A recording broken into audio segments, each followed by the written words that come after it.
आप सभी को जय श्री कृष्ण। आज हम एक नया प्रसंग सुनेंगे।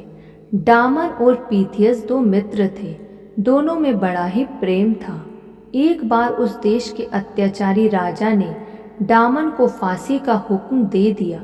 डामन के स्त्री बच्चे बहुत दूर समुद्र से उसे पार रहते थे।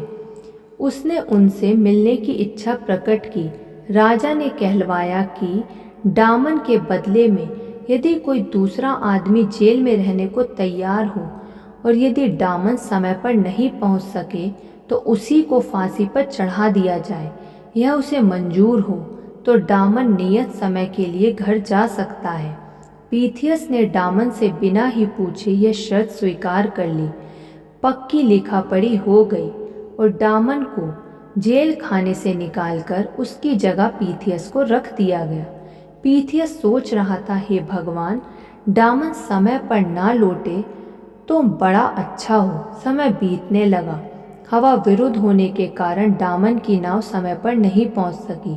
फांसी का समय समीप आ गया। पीथियस के मन में आनंद और शोक दोनों की लहरें उठ बैठ रही थी।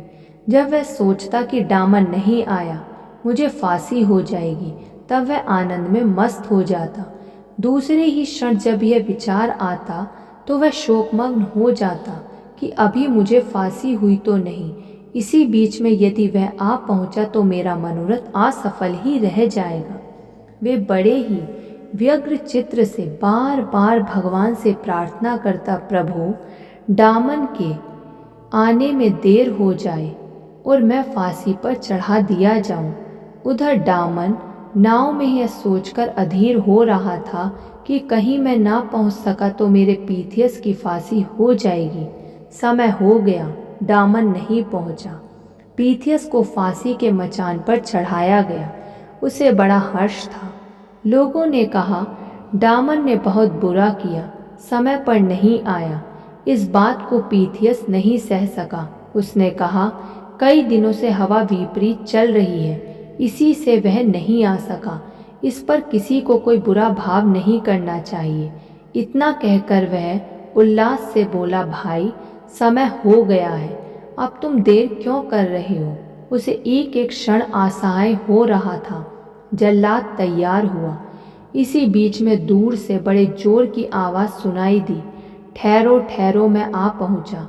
लोगों के देखते ही देखते डामन पागल सा हुआ। घोड़ा भागाता हुआ आया और जिन से कूदकर फांसी के मचान पर जा चढ़ा। पीथियस को गले लगाकर बोला, भगवान को धन्य जो उन्होंने तुम्हारी प्राण रक्षा की। पीथियस ने हाथ मलते हुए कहा, भगवान ने मेरी प्रार्थना नहीं सुनी। तुम 2 मिनट बाद क्यों नहीं पहुँचे। इस अद्भुत दृश्य को देखकर कठोर हृदय का राजा भी आश्चर्य में डूब गया।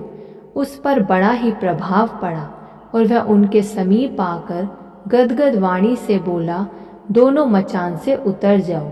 मैं ऐसी बेजोड़ जोड़ी को तोड़ना नहीं चाहता। मेरी तो प्रार्थना है, 2 के साथ तीसरा मैं भी ऐसा ही बन जाऊं। अगला प्रसंग। एक भक्त थे। कोई उनका कपड़ा चुरा ले गया। कुछ दिनों बाद उन्होंने उसको बाजार में बेचते देखा। दुकानदार कह रहा था कि कपड़ा तुम्हारा है या चोरी का, इसका क्या पता।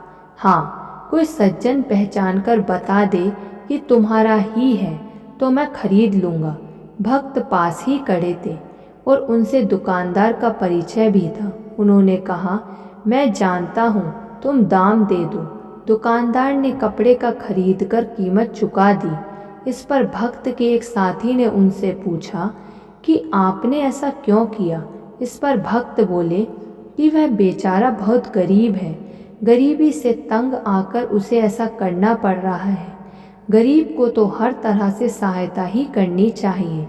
इस अवस्था में उसको चोर बतलाकर फंसाना और भी पाप है। इस बात का चोर पर बड़ा प्रभाव पड़ा और वह भक्त की कुटिया पर जाकर रोने लगा। उस दिन से वह भी भक्त बन गया। धन्यवाद। ऐसे और प्रसंग सुनने के लिए आप इस चैनल को सब्सक्राइब कर लीजिए और इस वीडियो को लाइक कर दीजिए। धन्यवाद।